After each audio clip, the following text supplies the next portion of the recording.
Hello everyone, welcome to general study care. আজ হচ্ছে 17 December 2023। তো আজকের এই ভিডিওতে 17 তারিখের যে সকল গুরুত্বপূর্ণ কারেন্ট অ্যাফেয়ার্সের প্রশ্নগুলি রয়েছে সেগুলি আলোচনা করব এবং প্রশ্নের সাথে সাথে কিছু এক্সট্রা ইনফরমেশনও দেওয়ার চেষ্টা করব। তো ভিডিওটি ভালো লাগলে লাইক, কমেন্ট এবং শেয়ার করবে। আর চ্যানেলে নতুন হয়ে থাকলে চ্যানেলটিকে অবশ্যই সাবস্ক্রাইব করবে। এছাড়া এই ভিডিও যদি পিডিএফ ফাইল ডাউনলোড করতে চাও তাহলে টেলিগ্রাম গ্রুপ জয়েন করে ডাউনলোড করতে পারো। টেলিগ্রাম গ্রুপের যে লিঙ্ক সেটি ডিসক্রিপশন বক্সে দেওয়া আছে। তাহলে চলো প্রশ্নগুলি আলোচনা করা যাক। আজকের প্রথম প্রশ্ন হচ্ছে, সম্প্রতি কোন ব্রিটিশ ভারতীয় সঙ্গীতকারকে 2024 বুকার পুরস্কারের বিচারক প্যানেলের সদস্য হিসেবে ঘোষণা করা হয়েছে? তো সঠিক উত্তর হবে কি option C, Nitin Sahani. Actually যে নিতিন সাহানি, ইনি হচ্ছেন ভারতীয় বংশোদ্ভূত একজন ব্রিটিশ নাগরিক এবং ইনি একজন মিউজিশিয়ান অর্থাৎ সঙ্গীতকার বা সঙ্গীতজ্ঞ। তো এনাকে এই যে বুকার পুরস্কার যে প্রদান করা হবে 2024-এ বুকার পুরস্কার, তো সেই বুকার পুরস্কার বিচারক প্যানেলের সদস্য হিসাবে ঘোষণা করা হয়েছে, অর্থাৎ সদস্য হিসাবে নিযুক্ত করা হয়েছে। তো সঠিক উত্তর কি অপশন সি, নিতিন সাহানিকে নিযুক্ত করা হয়েছে। আচ্ছা, সাম্প্রতিক সময়ে যে অন্যান্য গুরুত্বপূর্ণ কিছু অ্যাপয়েন্টমেন্টস বা নিয়োগ হয়েছে সেগুলি বলি।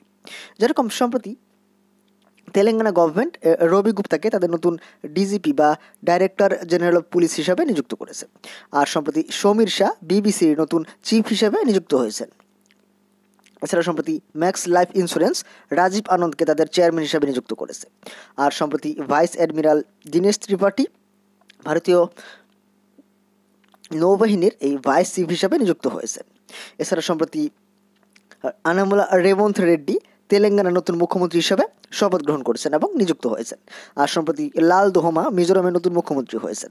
এছাড়া বিষ্ণুদেব সাই সম্প্রতি ছত্তিশগড়ের নতুন মুখ্যমন্ত্রী হয়েছেন। আর সম্প্রতি মনোজ যাদব মধ্যপ্রদেশের নতুন মুখ্যমন্ত্রী হয়েছেন। পরের প্রশ্ন হচ্ছে, সম্প্রতি বিজয় দিবস কোন দিনটিতে পালন করা হয়েছে? তো সঠিক উত্তর অপশন ডি, 16 ডিসেম্বর। তো সম্প্রতি 16 ডিসেম্বর পালন করা হয়েছে বিজয় দিবস। প্রত্যেক বছর 16 ডিসেম্বর বিজয় দিবস পালন করা হয়। অ্যাকচুয়ালি 1971 সালে যে ভারত পাকিস্তান যুদ্ধ হয়েছিল এবং সেই যুদ্ধে কিন্তু ভারত জয়লাভ করেছিল এবং ভারতীয় সেনাবাহিনীর কাছে পাকিস্তান সেনাবাহিনী আত্মসমর্পণ করেছিল এবং তার ফলেই কিন্তু বাংলাদেশের জন্ম হয়েছে। তো সেই জন্যই কিন্তু প্রত্যেক বছর 16 ডিসেম্বর বিজয় দিবস পালন করা হয়। তো সঠিক উত্তর অপশন ডি, 16 ডিসেম্বর।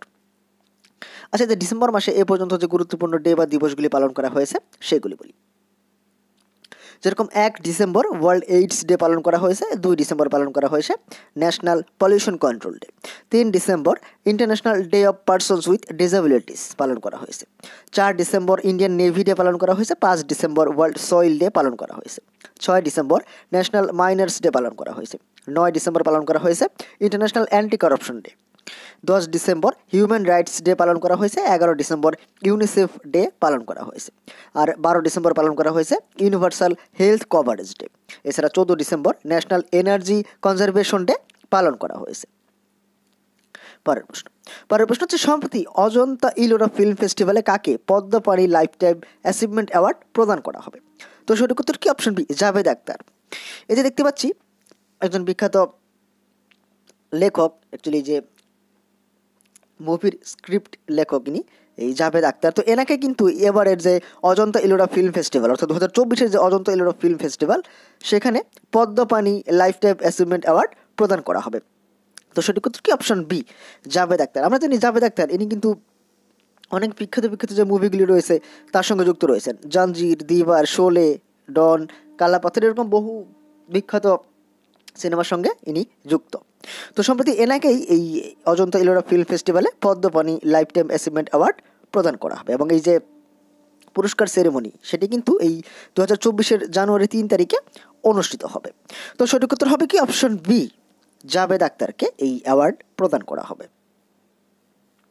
আচ্ছা, সাম্প্রতিক সময়ে যে অন্যান্য গুরুত্বপূর্ণ কিছু অ্যাওয়ার্ড দেওয়া হয়েছে সেগুলি বলি। যেরকম সম্প্রতি এই আমাদের যে ইসরোর যে একজন মহিলা বিজ্ঞানী ভিআর ললিতাম্বিকা, তিনি ফ্রান্সের সর্বোচ্চ নাগরিক সম্মান পেয়েছেন ফ্রান্স সরকারের পক্ষ থেকে। আর সম্প্রতি ভারতীয় বিজ্ঞানী হেমচন্দ্রন রবিকুমারকে এই করমবীর চক্র মেডেল প্রদান করা হয়েছে। এছাড়া সম্প্রতি ডক্টর অতুল শাহ কোপ 28-এ গেম চেঞ্জিং ইনোভেটর অ্যাওয়ার্ড জয়লাভ করেছেন। আর সম্প্রতি আফগানিস্তানের একটি NGO international gender equality award 2023 জয়লাভ করেছে। আর সম্প্রতি কবির বেদি ইতালির কবির বেদি সম্প্রতি ইতালির সর্বোচ্চ সম্মান order of merit of the Italian Republic এটি জয়লাভ করেছেন। পরের প্রশ্ন হচ্ছে সম্প্রতি FIH হকি পুরুষ বিশ্বকাপ 2023 কোন শহরে আয়োজন করা হয়েছে? তো সঠিক উত্তর কি? Option A Kuala Lumpur. মালয়েশিয়ার রাজধানী কুয়ালালামপুরে সম্প্রতি FIH হকি পুরুষ বিশ্বকাপ 2023 এর আয়োজন করা হয়েছে। তো সঠিক উত্তর কি? অপশন বি, মালয়েশিয়ার কুয়ালালামপুরে। পরের প্রশ্ন হচ্ছে সম্প্রতি কোন দেশে ঘূর্ণিঝড় জেসপার আঘাত এনেছে? তো সঠিক উত্তর হবে কি? Option B, Australia. তো সম্প্রতি অস্ট্রেলিয়াতে এই শক্তিশালী ঘূর্ণিঝড় জেসপার আঘাত এনেছে এবং এর ফলে কিন্তু বহু মানুষ, অর্থাৎ বহু মানুষের যে জনজীবন সেখানে প্রভাব ফেলেছে এবং ঘরবাড়ি ছেড়ে তারা নিরাপদ জায়গায় আশ্রয় নিয়েছে। তো এই যে ঘূর্ণিঝড় জেসপার এটি অস্ট্রেলিয়াতে আঘাত এনেছে, অস্ট্রেলিয়া।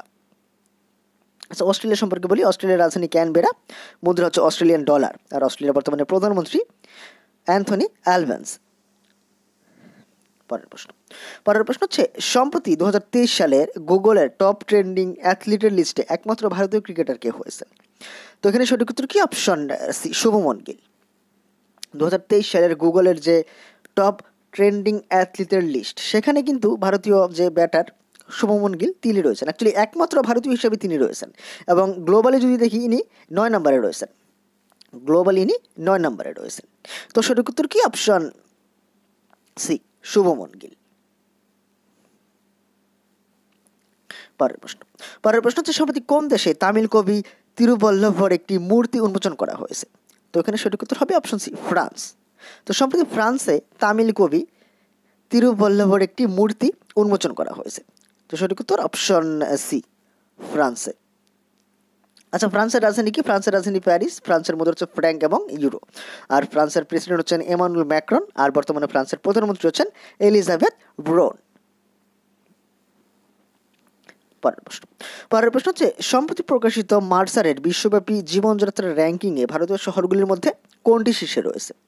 তো সঠিক উত্তর অপশন বি, হায়দ্রাবাদ। অ্যাকচুয়ালি যে র্যাঙ্কিং, এই যে মার্সারের বিশ্বব্যাপী জীবনযাত্রার র্যাঙ্কিং, হ্যাঁ, এই Mercer's world wide quality of living index 2023, তো এই ইন্ডেক্স অনুযায়ী ভারতীয় শহরগুলির মধ্যে ভারতে প্রথম স্থানে রয়েছে হায়দ্রাবাদ এবং দ্বিতীয় স্থানে রয়েছে পুনে। অ্যাকচুয়ালি যদি গ্লোবালি বলি যে এই হায়দ্রাবাদ গ্লোবালি কত নম্বর স্থানে রয়েছে, তো হায়দ্রাবাদ গ্লোবালি 153তম স্থানে রয়েছে, আর পুনে রয়েছে 154তম স্থানে, বেঙ্গালুরু 156তম স্থানে। তো ভারতের মধ্যে সবচেয়ে আগে রয়েছে হায়দ্রাবাদ শহর, অপশন বি, হায়দ্রাবাদ। আর এই যে মার্সারের যে বিশ্বব্যাপী জীবনযাত্রার যে র্যাঙ্কিং বা Mercer's world wide quality of living index 2023, তো গ্লোবালি এই অস্ট্রেলিয়ার যে ভিয়েনা শহর, অস্ট্রিয়ার ভিয়েনা শহর কিন্তু নাম্বার 1-এ রয়েছে। পরের প্রশ্ন, সম্প্রতি অর্জুন পুরস্কারের জন্য BCCI কার নাম প্রস্তাব করেছে? তো সঠিক উত্তর অপশন বি, মোহাম্মদ শামি। ভারতীয় ক্রিকেটার মোহাম্মদ শামির নাম ঘোষণা করেছে BCCI অর্জুন পুরস্কারের জন্য, অর্থাৎ প্রস্তাব করেছে এই BCCI প্রস্তাব করেছে অর্জুন পুরস্কারের জন্য। তো সঠিক উত্তর কি? অপশন বি, মোহাম্মদ শামি। পরের প্রশ্ন, সম্প্রতি IMF কোন দেশকে $337 মিলিয়ন ঋণ প্রদান করবে? তো এখানে সঠিক উত্তর অপশন বি, শ্রীলঙ্কা। তো সম্প্রতি IMF বা ইন্টারন্যাশনাল মনিটারি ফান্ড ঘোষণা করেছে তারা শ্রীলঙ্কাকে ধাপে ধাপে $337 মিলিয়ন ঋণ প্রদান করবে, যাতে শ্রীলঙ্কার যে অর্থনৈতিক ব্যবস্থা সেটি সচল হয়ে ওঠে। তো সঠিক উত্তর কি? অপশন বি, শ্রীলঙ্কাকে এই $337 মিলিয়ন ঋণ প্রদান করবে IMF। আচ্ছা, শ্রীলঙ্কার রাজধানী কি? শ্রীলঙ্কার রাজধানী হচ্ছে কলম্বো এবং শ্রী জয়বর্ধনেপুরে কোর্টে। এর মধ্যে কলম্বো হচ্ছে এক্সিকিউটিভ এবং জুডিশিয়াল ক্যাপিটাল, আর শ্রী জয়বর্ধনেপুরে কোর্টে হচ্ছে লেজিসলেটিভ ক্যাপিটাল। আর শ্রীলঙ্কার মধ্যে হচ্ছে শ্রীলঙ্কান রুপি, আর শ্রীলঙ্কার বর্তমানে প্রধানমন্ত্রী হচ্ছেন দীনেশ গুণাবর্ধনে, আর শ্রীলঙ্কার বর্তমানে রাষ্ট্রপতি বা প্রেসিডেন্ট হচ্ছেন রানিল বিক্রমসিংহে।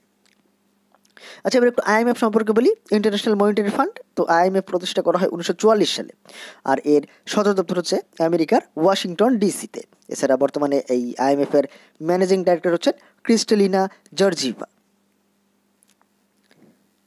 এবার গতদিন তোমাদের যে প্রশ্ন করেছিলাম, প্রশ্ন ছিল সম্প্রতি ভারত ও কোন দেশের মধ্যে সামরিক মহড়া ভিনভেক্স 2023 আয়োজন করা হয়েছে?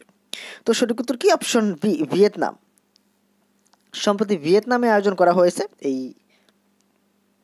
অর্থাৎ ভারত ও ভিয়েতনামের মধ্যে ভিয়েতনামেই আয়োজন করা হয়েছে ভিনভেক্স 2023 নামক সামরিক মহড়া। এবার তোমাদের জন্য যে প্রশ্ন থাকবে, প্রশ্ন হচ্ছে সম্প্রতি ডোনাল্ড টাস্ক কোন দেশের নতুন প্রধানমন্ত্রী হিসেবে নির্বাচিত হয়েছেন? তো অবশ্যই তোমরা এই প্রশ্নের সঠিক উত্তর কমেন্ট বক্সে করবে।